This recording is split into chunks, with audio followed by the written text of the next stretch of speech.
வணக்கம். இன்றைய எங்களுடைய கருத்துப் பதிவில் இலங்கை தமிழ் அரசியல் பரப்பு பற்றி மீண்டும் ஒரு சிறிய கருத்துப் பதிவு வழங்கலாம் என்று முன்வந்திருக்கிறோம். அதன் அடிப்படையில் அண்மை காலமாக ஒரு பேசுபொருளாக இருக்கும் நாடாளுமன்ற உறுப்பினரும் முன்னாள் வைத்தியருமான திரு அர்ச்சுனா ராமநாதன் அவர்களின் செயற்பாடும், அபிவிருத்தி குழு கூட்டங்களில் நடைபெறும் ஊர்ச்சண்டைகளும், இந்த தமிழ் சமுதாய அரசியல் பரப்பின் பிரபல்யமான அரசியல்வாதிகளாக தங்களை அடையாளப்படுத்தி கொண்டிருக்கும் இந்த அரசியல்வாதிகள் அபிவிருத்தி குழு கூட்டங்களில் பங்கு பெற்றி தங்களுடைய சொந்த பிரச்சனைகளை மிகவும் மோசமான வார்த்தை பிரயோகங்களால் பிரயோகித்து தங்களுக்குள் சண்டையிட்டு நேரத்தை கடத்திவிட்டு மக்கள் நலன் சார்ந்த முக்கியமான பிரச்சனைகளுக்குரிய தீர்வுகளை சரியான முறையில் பேசி தீர்த்து கொள்ளாமல் தங்களுடைய பிரச்சனைகளையும் தங்களுக்குரிய தனிப்பட்ட வன்மங்களையும் தீர்ப்பதற்கான ஒரு தளமாக இந்த அபிவிருத்தி குழு கூட்டங்களை பயன்படுத்தி கொள்கிறார்கள். திரு கஜேந்திரன் அவர்களும் திரு அர்ச்சுனா ராமநாதன் அவர்களும் ஒரு அபிவிருத்தி குழு கூட்டத்தில் கேவலமாக வார்த்தை பிரயோகங்களை செய்து கொண்டதும், தங்களுடைய கடந்த கால வரலாறுகள் பற்றி ஒருவருக்கொருவர் பேசி தீர்த்து கொண்டதும் ஊடகங்களின் காணொளி வாயிலாக பார்க்க முடிகிறது. பொதுவாக இந்த கூட்டங்கள் எதற்கு நடைபெறுகிறது என்ற கேள்வி கேட்டு மக்கள் சிந்திக்கும் அளவுக்கு மிகவும் மோசமான வார்த்தை பிரயோகங்கள், மிகவும் கீழ்த்தரமான வார்த்தை பிரயோகங்கள் இந்த கூட்டங்களில் நடந்து, இவர்கள் மக்களுக்கு ஒரு வழிகாட்டியாக, ஒரு உதாரண புருஷராக திகழ வேண்டியவர்கள் இந்த கூட்டங்களின் மூலம் தங்களை ஒரு முன்னுதாரணமாக வழிகாட்டிக் கொள்கிறார்கள். இப்படியும் கூட்டங்களில் தகராறு செய்யலாம், கருத்துக்களை இப்படியும் பிரயோகிக்கலாம் என்று மக்களுக்கு எடுத்துரைக்கிறார்கள். ஜனநாயக நாட்டில் கருத்து சுதந்திரம் இருக்கிறது. தங்களுடைய நாடாளுமன்ற சிறப்புரிமையின் காரணமாக நாடாளுமன்றத்தில் மிகவும் மோசமான வார்த்தைகளை பிரயோகிப்பது போல தங்களை பிரதிநிதிகளாக அமரச் செய்த அந்த மக்களின் முன்னாலும், அந்த மக்கள் நலன் சார்ந்த கூட்டங்களின் அந்த சமூக பிரதிநிதிகள் மத்தியிலும் தங்களுடைய துணிந்த வார்த்தை பிரயோகங்களை பிரயோகித்து தங்களுடைய சுய ஒழுக்கத்தை நிரூபித்து வருகிறார்கள். பொதுவாகவே நாங்கள் எங்களுடைய இந்த கருத்து களத்தில் முன்பு தெரிவித்திருந்தது போல, இலங்கை தமிழ் அரசியல்வாதிகள் யாரும் மக்கள் நலன் சார்ந்த பிரச்சனைகளுக்கான தீர்வை நோக்கி அரசியல் பயணத்தில் நகர்ந்து கொண்டிருக்கவில்லை. ஒரு சிலர் அப்படி நகர்ந்திருக்கிறார்கள். அவர்களும் பின்னர் தங்களுடைய சொந்த நலன் கருதிய நகர்வுகளை நோக்கிய வியாபார அரசியலை மட்டும் செய்வதற்கு முனைந்து அதில் வெற்றியும் கண்டுவிட்டார்கள். கடந்த அரசியல்வாதிகளின் வியாபார அரசியல் வருமானத்தை அவதானித்த திரு வைத்தியர் அவர்கள் தனக்கு வைத்திய சேவையை விட அரசியல் வியாபாரத்தின் மூலம் அதிக பிரபல்யத்தையும் அதிக வருமானத்தையும் ஈட்டிக் கொள்ளலாம் என்ற ஒரு உந்துதலின் மூலமும், அவருடன் இரகசியமாக தொடர்பு கொண்ட ஏதோ ஒரு அரசியல் தலைமையின் உந்துதலின் மூலமும், போராட்டத்தின் மூலம் பாதிக்கப்பட்ட தமிழ் மக்களுக்கு அரசியல் ரீதியான ஒரு தீர்வினை பெற்றுத்தரப்போவதாக தன்னை அடையாளப்படுத்தி கொண்டு நாடாளுமன்ற பிரதிநிதியாக அமரச் செய்த அந்த மக்களையே கொச்சையாக பேசுவதும், எந்த ஒரு நபரையும் மதிக்காமல் ஒருமை வசனங்கள் பேசுவதும் இந்த வைத்திய அரசியல்வாதியின் பொதுவான நடைமுறையாகிவிட்டது. இந்த நிலையில் நாங்கள் மீண்டும் குறிப்பிட வருவது என்னவென்றால், தமிழ் அரசியல்வாதிகள் யாரும் தங்களுடைய சொந்த பிரச்சனைகளுக்கு முக்கியத்துவம் கொடுப்பது போல பொதுமக்களின் பிரச்சனைகளுக்கு முக்கியத்துவம் கொடுத்து அதை நடைமுறைப்படுத்துவதில்லை.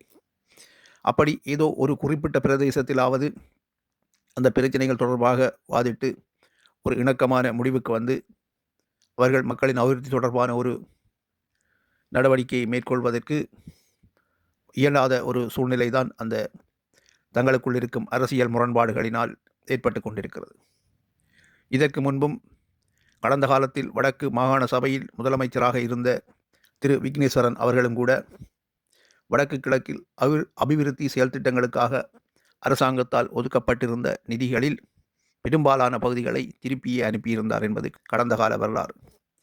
அதேபோல இங்கே மத்திய அரசால் அபிவிருத்திக்காக வடக்கு கிழக்கிற்கென்று அனுப்பப்படும் நிதிகள் கிழக்கு மாகாணத்தில் ஏதோ ஒரு வகையில் பெரும்பாலான நிதிகள் ஒதுக்கீட்டு அளவிற்கு செலவு செய்யப்பட்டிருக்கிறது. ஆனால் வடக்கு பகுதியில் அந்த நிலைமை தொடரவில்லை. அது இன்று வரை அதே மாதிரியான நிலைமை இருக்கும் என்றுதான் கருதுகிறோம். ஏனென்றால் இங்கே ஒதுக்கப்படும் நிதி தனது உறவினர்கள் இருக்கும் ஊருக்கு அண்மையில் உள்ள பிரதேசத்துக்கு அபிவிருத்திக்காக வந்தால் உடனடியாக நடைமுறைப்படுத்தப்படுவதற்கு ஆவண செய்யப்படும். ஆனால் உண்மையிலேயே வறுமை கோட்டுக்கு கீழ் உள்ள அடிப்படை வசதிகளற்ற மக்கள் இருக்கும் பிரதேசங்களை அபிவிருத்தி செய்வதற்கான உந்துதல் இந்த தமிழ் அதிகாரிகளுக்கோ தமிழ் அரசியல்வாதிகளுக்கோ ஏற்படாது. காரணம் அவர்களின் சுயநலம். இந்த நிலைமைதான் இலங்கை சுதந்திரமடைந்த காலத்துக்கு பின்னிருந்து இருந்திருக்கிறது. வடக்கு கிழக்கு பகுதியில், குறிப்பாக வடக்கில் யாழ்ப்பாணத்தில் திரு அல்ஃபிரட் துரையப்பா அவர்கள் மேயராக இருந்தபோது செயற்படுத்தப்பட்ட செயல் திட்டங்கள் மட்டும் இன்று குறிப்பிட்டு சொல்லக்கூடியதாக இருக்கிறது. ஆனால் அல்ஃபிரட் துரையப்பா அவர்கள் ஒரு சுயநலமற்ற சிறந்த அரசியல்வாதி. ஏதோ ஒரு காரணத்தால் துரோகியாக்கப்பட்டு சுட்டுக் கொல்லப்பட்டார். அந்த கொலைக்கும் இந்த பாரபட்சம் பார்த்து அரசியல் செய்யும் தரங்கட்ட அரசியல் தமிழ் தலைமைகளுக்கும் தொடர்பு இருப்பதாகவே பல ஆய்வாளர்கள் கருதுகிறார்கள். அபிவிருத்தி செய்ய வேண்டும், அது பொதுவானதாக இருக்க வேண்டும் என்ற கொள்கையில் செயற்பட்டவர் அல்ஃபிரட் துரையப்பா அவர்கள். அவரை தவிர மற்ற எந்த ஒரு அரசியல்வாதியும் அந்த காலத்திலும் சமூக ரீதியான பாகுபாடு பார்த்து வீதி அபிவிருத்தி செய்வதும், சுகாதாரத்துறை அபிவிருத்தி செய்வதும், கல்வித்துறை சார்ந்த அபிவிருத்தி செய்வதும் நீடித்து வரும் ஒரு கெடுகட்ட பூர்வீகத்தின் அடிப்படையில் வந்த இயல்பு. அது இன்னமும் மாறவில்லை. ஆனால் முன்னைய தமிழ் தலைமைகளின் கொள்கைகளுக்கு முரணான வகையில் அனைவருக்கும் பொதுவான நடைமுறையை சட்டமாக்கி அதன்படி விடுதலை போராட்டத்தை நடத்திய புலிகள் அமைப்பு இதற்கு விதிவிலக்காக சகல தரப்பினரையும் ஒரே பார்வையில் நடத்தியிருந்தது என்பது மறப்பதற்கில்லை. ஆனால் துரதிர்ஷ்டவசமாக அபிவிருத்தி என்ற நடைமுறையின் அந்த செயல் திட்டத்தின் ஒரு முக்கிய புள்ளியாக இருந்த துரையப்பா அவர்கள் இந்த முன்னாள் தமிழ் அரசியல் துரோகிகளால் துரோகியாக்கப்பட்டு அவர்களின் உந்துதலால் பலியிடப்பட்டார் என்பதுதான் உண்மையான வரலாறு என்று அறிய முடிகிறது.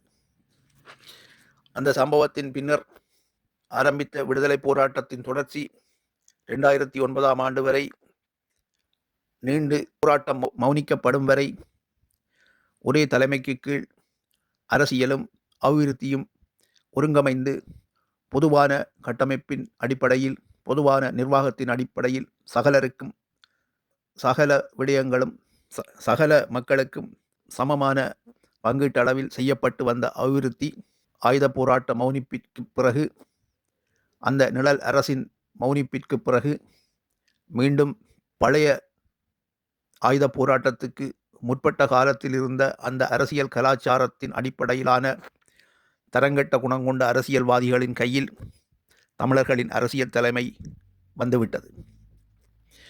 இந்த தமிழ் மக்கள் நியாயமாக சிந்திக்க வேண்டுமென்றால் தங்களுடைய அரசியல் தலைமையாக தமிழீழ விடுதலை புலிகளின் அரசியல் துறை சார்ந்த விடுதலை போராட்டத்தில் தீவிரமாக அர்ப்பணிப்புடன் ஈடுபட்டிருந்த முன்னாள் போராளிகளின் அரசியல் முனைப்புக்கு ஆதரவளித்து அவர்கள் தேர்தல் களத்தில் நிற்கும்போது அவர்களுக்கு வாக்களிக்க வேண்டும்.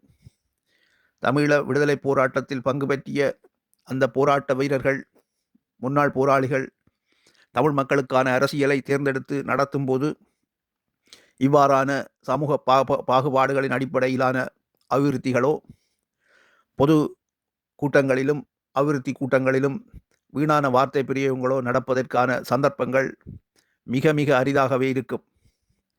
ஏனென்றால் அந்த மக்களுக்கான அர்ப்பணிப்புடனான அரசியல் மிகவும் ஈடுபாட்டுடன் நடக்கும்போது இந்த தரங்கெட்டவர்களின் தரங்கெட்ட வார்த்தை பிரயோகங்கள் அடங்கிய கூட்டங்கள் பொது வழியில் நடப்பதற்கு அவர்கள் அனுமதிக்க மாட்டார்கள். அதற்குரிய பொது நடைமுறையை அவர்கள் கடைபிடிப்பதற்கான ஒழுங்குகளை கையாளுவார்கள் என்பதே எங்களுடைய நம்பிக்கை. ஆனால் துரதிர்ஷ்டவசமாக இந்த முன்னாள் போராளிகளின் அரசியல் அமைப்பை இலங்கை அரசாங்கம் அங்கீகரித்திருந்த போதும் அது தமிழ் மக்கள் மத்தியில் பிரபல்யப்படுத்தப்பட்டு ஒரு அரசியல் சக்தியாக மிளிர்வதற்கு தமிழ் அரசியல்வாதிகளும் அதே பழைய பாரம்பரிய கீழ்மட்ட சிந்தனை உள்ள அரசியல் செயற்பாடுகள் உள்ளவர்களும் முன்னாள் போராளிகளின் அரசியல் முனைப்பை ஏதோ ஒரு வகையில் மழுங்கடித்தே வருகிறார்கள். அத்துடன் முன்னாள் போராளிகளின் அரசியல் முனைப்புக்கு அவர்களின் அணியிலிருந்தும் ஒரு காத்திரமான கட்டமைப்பை உருவாக்குவதற்குரிய பின்பலம் இல்லாமல் இருப்பதும் துரதிர்ஷ்டம்தான். எனினும் அவர்கள் தங்களுடைய முயற்சியை கைவிடாமல் தொடர்ந்து அரசியல் பயணத்தில் ஈடுபட்டு இந்த மக்களுக்கான நல்ல அரசியலை வழங்க வேண்டும் என்று வினயமாக கேட்டு நிற்கிறோம்.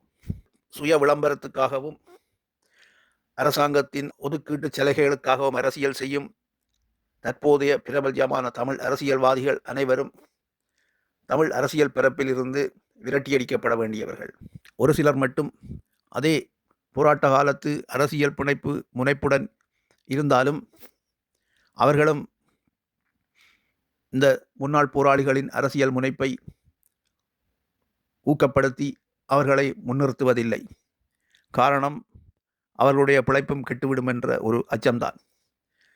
இந்த சகல பிரச்சனைகளுக்கும், தமிழர் அரசியல் பரப்பில் உள்ள சகல பிரச்சனைகளுக்கும் இலங்கை தீவில் ஒரு நியாயமான அரசியல் செய்து சிறந்த அபிவிருத்தியை நோக்கிய பயணத்தை மேற்கொண்டு மக்களை சிறந்த முறையில் ஆட்சி செய்யக்கூடிய ஒரு நிர்வாகம் என்றால் அது முன்னாள் போராளிகளின் அரசியல் முனைப்பு கொண்ட அந்த அரசியல் இயக்கத்தால் முடியும் என்று நம்புகிறோம். எனவே இலங்கை தமிழ் அரசியல் பரப்பில் உள்ள தமிழ் பொதுமக்கள் அனைவரும் எதிர்வரும் காலங்களில் முன்னாள் போராளிகள் மேற்கொள்ளும் அரசியல் ரீதியான முனைப்பை ஊக்கப்படுத்தி அவர்களை நாடாளுமன்றத்துக்கு அனுப்பி, உங்கள் மக்களின் பிரதிநிதிகளாக நாடாளுமன்றத்துக்கு அனுப்பி பிரதேச சபைகளில் அவர்களின் பிரதிநிதித்துவத்தை அதிகரிக்கும் வகையில் வாக்களித்து அவர்களை வெல்ல பண்ண வேண்டும் என்பதே எங்களுடைய கோரிக்கை. எங்களுடைய கோரிக்கையும் கருத்தாகவும் இருக்கிறது. நன்றி, வணக்கம்.